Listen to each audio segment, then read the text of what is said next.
uramutse ukoze urutonde rw'abaproducer batanu bakomeye cyane hano mu Rwanda nuvugemo izina Element, urwo rutonde waba ukoze rwakwitirirwa ikindi kintu kitavuga ku muziki.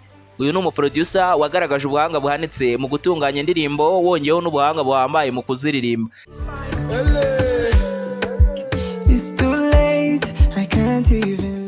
Cyane ko ari no mu bahanzi ba mbere mu Rwanda bafite ijwi ry'agatangaza. Afite indirimbo ze bwite zibarirwa ku ntoki ariko nta munyarwanda utazizi, ndetse zakunzwe n'ababarirwa muri za miliyoni bo mu Rwanda ndetse no hanze yarwo, cyane cyane mu bihugu by'abaturanyi. Ibi ni ibintu nawe ubwawe wakwibonera unyuze ku rubuga rwa YouTube. Nk'ubu indirimbo ye yitwa Food Tour yakoranye na Bruce Melody ndetse na Roskana basanzwe babana muri label ya 155 AM, imaze kuba yarebwa n'abarenga miliyoni 17 bose. Afite n'indi yitwa Kashe imaze kurebwa n'abarenga miliyoni 9 hafi miliyoni 10, ndetse n'itwa Mirere aherutse gushyira hanze yarebwe n'abarenga miliyoni 3 mu gihe kingana n'amezi 2 gusa. Uyu musore ari mu bantu ba mbere bari kuvugwa cyane ku mbuga nkoranyambaga mu Rwanda kubera ko yakoranye indirimbo na lebel ndetse na KADE yahawe izina rya Sikosa, ariko ikaba iri gutinda gusohoka kubera impamvu zigiye zitandukanye.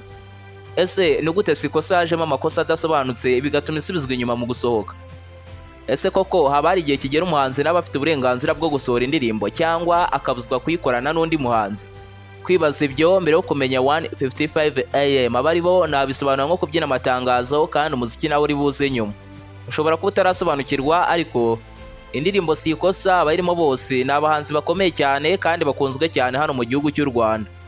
Mu magambo The Ben ari kumvikana ari kuvuga ko ashaka kurokora umuziki nyarwanda.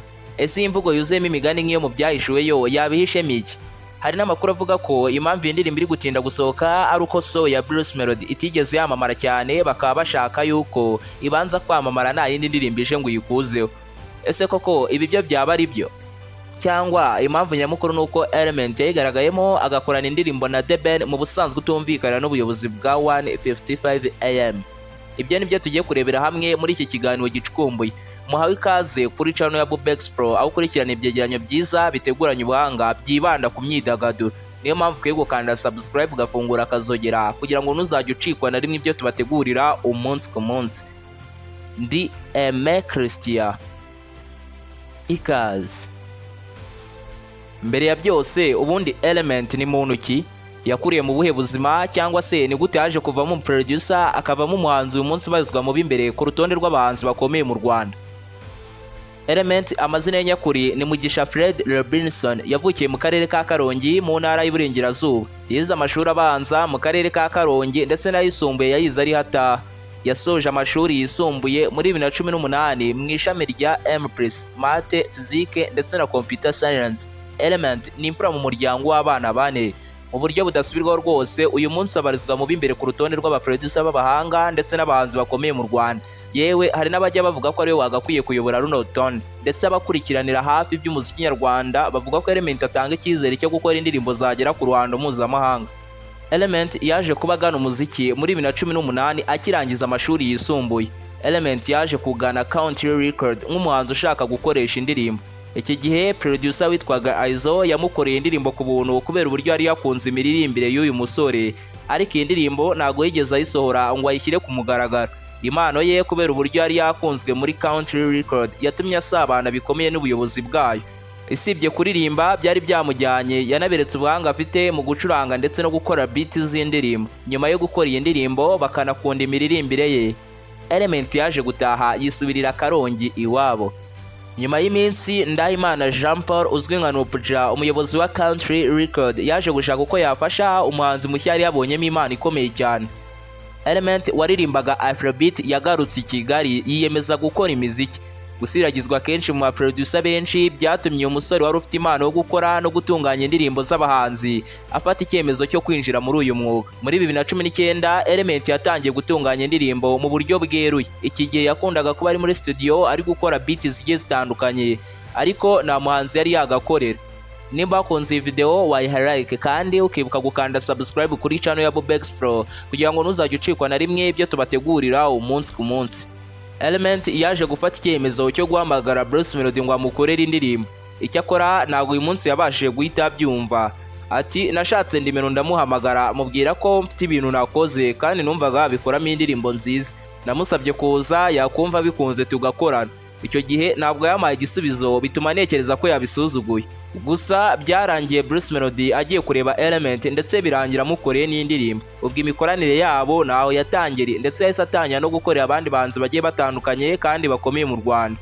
Nguko ku izina Element ryagiye ryaguka mu matwi ya benshi, kuri we ngo babifata nk'umugisha Imana yamwihereye kuko ntiyari azi ko azagera aho ageze uyu munsi. Isibye gukorana n'abahanzi bagiye bakomeye bo mu Rwanda ndetse n'ibihugu bihana imbibe n'u Rwanda, we ku giti cye yanakoze indirimbo zirimo nka Kashe ndetse n'itwa Coup de Toi, ubu zimaze kuba zarebwa n'ababarirwa muri za miliyoni nyinshi cyane ku rubuga rwa YouTube. Producer Element indirimbo zose yagiye atunganya zose icyo zihuriyeho ni ukwamamara ndetse no kuba ziryoheye amatwi. Abanyarwanda bamaze kumenyera ko indirimbo yatunganyijwe na Element nta kosa na rito ryabonekamo mu bijyanye n'amajwi. Element ukiri muto afite ibyo yihariyeho cyane ugereranyije n'abandi bakora uyu mwuga. Yizeho gukora ibintu bikarangira, ariyo mpamvu abahanzi benshi bakunda kumugana bitewe n'umuco wari warimakajwe wo gusiragiza abahanzi bagahora birirwa kuri za studio bategereje ba producer. Muri 2023 Element nibwo yasinye amasezerano y'imyaka 3 muri label ya 155 AM. Byari ibintu byiza cyane kuko byari bigiye gukomeza kumufasha kwamamara bitewe n'uko iyi label irimo abahanzi bakomeye nka Bruce Melody, Ken Sol, Roscan ndetse hakaba habarizwamo na Coach Gael, Manager Kenny, Mike ndetse n'abandi. Muri iki gihe rero ikiri kuvugwa cyane kuri Element ni indirimbo Sikosa yahuriyemo n'abandi bahanzi batarabo muri 155 AM aribo The Ben ndetse na Kevin KADE. Iyi ndirimbo yarangije gukorwa ariko abantu bakaba bari kwibaza impamvu itarasohoka kandi yararangije gukorwa mu buryo bw'amajwi n'amashusho. Abagize 155 AM akaba aribo bari kwemeza ko iyi ndirimbo igomba gusohoka itarimo ijwi rya Element, kuko Element atagomba gukora indirimbo hanze ya 155 AM atababwiye kuko ariyo bafitanye amasezerano. Iyi ndirimbo Sikosa yakozwe na Element ndetse aza no kuyiririmbamo. Ni indirimbo irimo kwibazwaho byinshi n'abantu bagiye batandukanye. Bamwe bavuga ko Element ari uri mu makosa kuko yarenze ku masezerano yagiranye na label ya 155 AM, ariko abandi bakamushyigikira bavuga ko afite uburenganzira bwo gukorana indirimbo n'uwo ashaka, mu gihe hari abari kwemeza ko ibi byose biri guterwa n'ishyari riri mu muziki nyarwanda kuko biteganywa ko iyi ndirimbo izakundwa kurusha Soweto ya Bruce Melody aherutse gushyira hanze. Ku ruhande rwawe ubona ibi bizarangira bite? Mudusangiza ibitekerezo byanyu munyuze muri comment. Ushobora no kureba izindi video zose twakoze uhereye ku ziri imbere muri screen yawe. Naho ubutaha.